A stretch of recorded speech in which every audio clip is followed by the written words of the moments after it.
हम आपके ईडी और सीबीआई से साहब डरने वाले नहीं हैं, हम आपके जेल मुकदमों से डरने वाले नहीं हैं। जब तक जेल में चना रहेगा आना जाना बना रहेगा भैया, डर जाएंगे। वो चाहते हैं हिंदुस्तान छोड़ दें, अब भूत के डर से मकान छोड़ दें। पत्रकार महोदय कि भारतीय जनता पार्टी अनुराग से डरी और उसने उन्हें एक एफआईआर किया, कर्नाटक हार गई, तो अनुराग को अगर छुएगी तो 24 में पूरी सरकार हार जाएगी, इस बात की गारंटी मैं देता हूँ। एक भी एक्टिविस्ट जितने भी हैं आज की डेट में जो विपक्ष की आवाज उठा रहे हैं, अगर किसी को भी उठाया तो भारतीय जनता पार्टी की सरकार पूरे भारत से उठ जाएगी। मैं क्या कह रहा हूँ कि ओझा था, ब्राह्मण था, सनातनी था, तभी तो यहाँ पे बैठा हूँ। अगर अब्दुल और अफाक होता तो गाड़ी पलट जाती, अनवर होता तो क्या होता, गाड़ी पलट जाती, सीधी बात। क्या डर गया? नहीं डरेंगे क्यों भाई, डरेंगे ना, थके हैं पाँव कभी, ना ही हिम्मत हारी है, जज्बा है परिवर्तन का, इसलिए आज भी सफल जाएगी। देखिए मैं क्या कहता हूँ, कुत्तों का काम होता है भौंकना, ठीक है, और हाथी अपने मंद चाल से चलती रहती है, तो उनकी आदत है। जो भौंकने वाले लोग हैं वो भौंकते रहेंगे, हमें उससे घंटा फर्क नहीं पड़ता। उन्होंने चोर को चोर बोला, उनकी सदस्यता गई, और मैंने अपराधी को अपराधी बोला तो मुझे जेल में भेज दिया।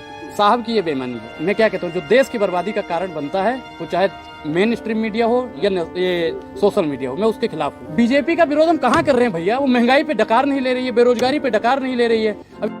ये बताइए क्या घटना हुई थी, कब आपको उठाया गया, क्यों उठाया गया, किस समय उठाया गया, पूरी घटनाक्रम थोड़ा समझाइए, क्या हुआ? 29 अप्रैल की देर रात हम पटेल चौक पे चाय पी रहे थे। तभी एक गाड़ी से कुछ लोग आते हैं, मैक्सिमम 7 लोग थे वो, जिसमें से 4 ब्राह्मण 3 यादव थे। वो आते हैं, कहते कि साहब आपको बुला रहे हैं, सेल्फी लेनी है। तो हमने कहा महाराज साहब बुला रहे तो चलिए, शांत रहिए सर, कि साहब बुला रहे तो चलिए। हम गए कि हमें उठाया तो बोल रहे कि हम क्राइम ब्रांच से हैं। तो हमने कहा कि ठीक है आप क्राइम ब्रांच से तो चलिए। कह रहे कि आपने योगी और मोदी पे अभद्र टिप्पणी की है। तो हमने कहा कि महंगाई और बेरोजगारी का सवाल पूछना अगर अभद्र टिप्पणी है तो मैं वो टिप्पणी करता रहूँगा। चलिए फिर हम रास्ते में भाई साहब आगरा हाईवे पे चढ़े हम, तो वहाँ पे मतलब जितने भी थे, आगे डिग्गी होती है, सबका सामान सबके हाथ में पकड़ा दिया। तो मुझे लगा कि ये बजरंग दल के लोग हैं, लेकिन फिर आगे टूल टैक्स पड़ा तो उन्होंने अपना कार्ड दिखाया कि हम क्राइम ब्रांच से। तो मैं आराम से बिल्कुल रिलैक्स होकर बैठ गया। फिर अयोध्या थाने में जब पहुंचा तब मेरे ऊपर एफआईआर लिखा गया और गिरफ्तारी दिखाई गई कि अयोध्या के नए घाट से तुम्हें गिरफ्तार किया गया है, और उठाया मुझे यहाँ से दिल्ली पटेल चौक से गया। ये साहब की बेईमानी है। तो एफआईआर बाद में दर्ज हुई? बिल्कुल बाद में दर्ज। उससे पहले एफआईआर आपकी दिल्ली में दर्ज हो चुकी थी? नहीं, दिल्ली के एफआईआर से मेरा कोई लेना देना, मतलब मुझे पता ही नहीं था कि मेरे ऊपर कहाँ एफआईआर दर्ज हुई है, कि क्या लोग। मुझे तो मतलब बहला, एक होता नहीं कि बहला फुसला के ले जाना, वही सर्द बुला रहे, गाड़ी में बैठा लिया क्राइम ब्रांच से। आपकी फैमिली ने क्या जी सर? चाय पी रहे थे उस पर भी रहम नहीं किया उन्होंने? नहीं, चाय वाला देश पे रहम नहीं कर रहा है तो चाय पीने वाले पे उनकी प्रशासन कहाँ से रहम करेगी साहब? लश्कर भी तुम्हारा है, सरदार भी तुम्हारा है, तुम सच को झूठ लिख दो, अखबार भी तुम्हारा है। अनुराग जी एक सवाल है, आपको ना घर वालों ने आपका दिल्ली में आपकी गुमशुदा की या फिर आपकी अगवा करने की जो रिपोर्ट दर्ज कराई वो पहले हुई या फिर आपकी लखनऊ में एफआईआर पहले दर्ज हुई? हम इसकी पुष्टि नहीं कर सकते, क्योंकि जब हम वहाँ से गए ना तो मुझे वहाँ से दिखाया कि एफआईआर यहाँ हुई है, गिरफ्तारी अयोध्या नए घाट से हुई। तो मुझे लगता है कि यहाँ पे पहले हो गई होगी, बाद दिल्ली में पहले हुई। जी। इतने दिनों में क्या क्या कुछ झेलना पड़ा है आपको? नहीं झेलना क्या, वहाँ पे हम संडे को गए भाई, जिस दिन हम पहुंचे उस दिन रविवार था, तो रविवार को कोई कानूनी प्रक्रिया होती नहीं है, सब कुछ बंद रहता है। तो वहाँ पे बैठे थे, पूरे 10 बजे पहुंचे भाई, खाना पीना तो मिला नहीं वहाँ पे। पहले बात बता रहे हैं, हमने तो सोचा शांत, हम बता रहे हैं कि हमने सोचा कि कुछ मिलेगा खाने पीना, चाय न पानी।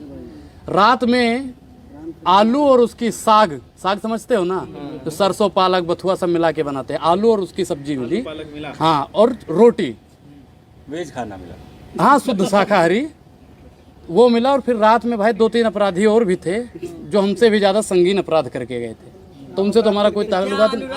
24 में मुद्दा बनाया जाएगा क्या भाई? बिल्कुल। अब एक चीज बताइए पत्रकार महोदय कि भारतीय जनता पार्टी अनुराग से डरी और उसने उन्हें एक एफआईआर किया, कर्नाटक हार गई, तो अनुराग को अगर छुएगी तो 24 में पूरी सरकार हार जाएगी, इस बात की गारंटी मैं देता हूँ। 24 हार जाएगी? बिल्कुल। अच्छा, एक भी एक्टिविस्ट जितने भी हैं आज की डेट में जो विपक्ष की आवाज उठा रहे हैं, अगर किसी को भी उठाया तो भारतीय जनता पार्टी की सरकार पूरे भारत से उठ जाएगी, इस बात को मैं लिख के। बताइए आपको क्या कहा गया कि आप इस तरह टिप्पणी? हाँ देखिए, जितने भी हिंदू हैं भाजपा के पक्ष में हैं। आप कैसे हिंदू? अरे भैया मुझे बार हर 10 मिनट किसने बोला? जो ले जा रहे थे वही बोलेंगे ना। हाँ, कह रहे नाम क्या है? अनुराग नाम है भैया। हर 1 किलोमीटर गाड़ी आगे चली गई, नाम क्या है? अनुराग ओझा नाम है। आगे जा रही है गाड़ी भाई, हर 1 किलोमीटर पे नाम पूछ रहे। अब नाम से क्या पहचान की जा रही है, ये पत्रकार महोदय आप लोगों को जानने और समझने की जरूरत है। क्योंकि यहाँ पे मैंने पहले भी बोला है कि जाति और धर्म और विशेष के नाम पे लोगों को उठाया जा रहा है और मारा जा रहा है। तो आप पे भी रहम नहीं किया गया अनुराग ओझा होने के बाद भी? नहीं, मैं क्या कह रहा हूँ कि ओझा था, ब्राह्मण था, सनातनी था, तभी तो यहाँ पे बैठा हूँ। अगर अब्दुल और अफाक होता तो गाड़ी पलट जाती, अनवर होता तो क्या होता, गाड़ी पलट जाती, सीधी बात। हाँ, दावे के साथ कह रहे हैं। अरे भैया पलटी नहीं है, बता दो, गाड़ी तो पलट जाती है ना ऐसे ही। अच्छा, भाई आपको अरेस्ट किया गया था, क्या क्या आप पे जो है धारा लगाई है? धारा 506, 505 ब्रैकेट 2 और 504।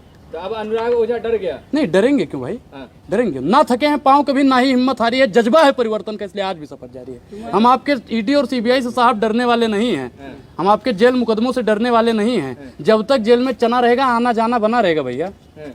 डर जाएंगे। वो चाहते हैं हिंदुस्तान छोड़ दें, अब भूत के डर से मकान छोड़ दें। तो आप क्या करेंगे? फिर वही जो हम करते थे, सत्ता पक्ष से सवाल पूछने की हिम्मत थी, है और नहीं। नहीं लोगों को भड़क, एक चीज बताइए, महंगाई है या नहीं है? हैं? नहीं, वो सब ठीक है, ऐसा तो नहीं है। कहीं छोड़े हुए आदमी भी आजकल ना बहुत प्रचार कर रहे हैं। छोड़े हुए हाँ, जो प्रीपेड लोग हैं वो तमाम लोग हैं जो विरोध करते फिर रहे हैं मोदी जी का, भाजपा का। नहीं, मोदी जी का हम क्या करें कि मोदी जी का विरोध हम नहीं करते, उनकी नीतियों का, जो उनकी घटिया नीति है हम उसका विरोध करते हैं। नहीं समझौता हो गया हो वहाँ से, किससे, कौन सा समझौता? हमारा एक चीज बताएं, समझौता अगर हो जाता तो हम आज शांत होके घर पे भैया आराम से सो जाओ उनकी तरह, जैसे धामी वामी नहीं सो रहे थे। समझौता कर लिया, ईडी सीबीआई से डर गए, तो हम डरने वाले नहीं हैं। हमारे पूर्वज उनसे नहीं डरे, तो हम उनके माफी वीर के वंशजों से डरने वाले नहीं हैं। तो कहा क्या गया, जब छोड़ा गया तो उस समय कुछ समझाया नहीं। उन्होंने कहा कि उनके प्रतिमत बोलिए मोदी और योगी के खिलाफ। तो मान क्यों तो अंदर कैसा सलूक किया गया आपके साथ? अंदर तो भाई कुछ नहीं, उल्टा सीधा ना, नहीं भाई कोई मारपीट नहीं हुई, कोई यहाँ अभद्र तो लोग कह रहे हैं आपके विरोधी की सुझाव दिया गया है अनुराग का। भाई देखो हनुमान जी तो है नहीं कि सीना फाड़ के दिखा देंगे। विरोध वाले क्यों डंका पीट रहे हैं? देखिए मैं क्या कहता हूँ, कुत्तों का काम होता है भौंकना, ठीक है, और हाथी अपने मंद चाल से चलती रहती है, तो उनकी आदत है। जो भौंकने वाले लोग हैं वो भौंकते रहेंगे, हमें उससे घंटा फर्क नहीं पड़ेगा। तो अब लग रहा है कि सरकार तैयारी कर ली है 24 के लिए। 24 के लिए बिल्कुल पूर्ण तैयारी है, विकास की आंधी, और 24 में राहुल गांधी। अच्छा, राहुल गांधी, बिल्कुल। केजरीवाल नहीं। राहुल गांधी कैसे आ जाएंगे? हैं? राहुल गांधी कैसे आ जाएंगे? चलेगी, आप उनको कैसे लाएंगे? नहीं, सदस्यता खत्म करने वाले लोग कौन थे? साहब के लोग थे। सदस्यता खत्म करने में षड्यंत्र किसका था? साहब के। उन्होंने चोर को चोर बोला, उनकी सदस्यता गई, और मैंने अपराधी को अपराधी बोला तो मुझे जेल में भेज दिया। साहब की ये बेईमानी है, और ये जितने भी देशवासी हैं और सुन रहे हैं ना, उन सबको समझने की जरूरत है। अमृत काल चल रहा है, ये आप का विरोध अमृत, करते सुनिए, हैं। अमृत काल अगर चल, वीडियो वायरल हो रहा था जिसमें आप कह रहे थे, चुनौती दे रहे थे योगी आदित्यनाथ को, उसके बाद आपको वीडियो बड़ा वायरल हुआ और कहा गया कि देखिए जो है अनुराग का जो है इलाज कर दिया है। नहीं इलाज ये कौन सा इलाज है साहब? जो भैया अपराधी को हमने अपराधी ही बोला था, अब आप लोग पत्रकार हो, पत्रकार ही बोलेंगे, मंदिर का पुजारी नहीं ना बोलेंगे। हम एक्टिविस्ट है तो एक्टिविस्ट ही बोलोगे, हैं? और तो कुछ बोल नहीं सकते। पत्रकार को भी उल्टा सीधा बोलते हैं, हाँ? मेन स्ट्रीम मीडिया को। मैं क्या कहता हूँ, जो देश की बर्बादी का कारण बनता है, वो चाहे मेन स्ट्रीम मीडिया हो या ये सोशल मीडिया हो, मैं उसके खिलाफ हूँ और था और रहूंगा। लोग कह रहे हैं प्रोफेशनल आंदोलन जीवी है आप लोग, बीजेपी का विरोध करना ये प्रोफेशन है आप लोगों का। बीजेपी का विरोध हम कहाँ कर रहे हैं भैया? वो महंगाई पे डकार नहीं ले रही है, बेरोजगारी पे डकार नहीं ले रही है। अभी रेलवे का इतना बड़ा हादसा हो गया, उस पर बोलने को कोई तैयार नहीं है। साहब जाते हैं, साहब के बगल में, शांत रहिए सर, साहब के बगल में कूलर चलता रहता है। अब ये बताइए 68,000 किलोमीटर से ज्यादा रेलवे पटरी बिछी हुई हैं, और साहब कहते हैं कवच हमारा बहुत मजबूत है। अरे भैया कवच 1400 मीटर में ही फैला हुआ है, 1400 किलोमीटर में ही। ये बेईमानी है या नहीं है? रेलवे का जो बजट आता है वो कहाँ जाता है?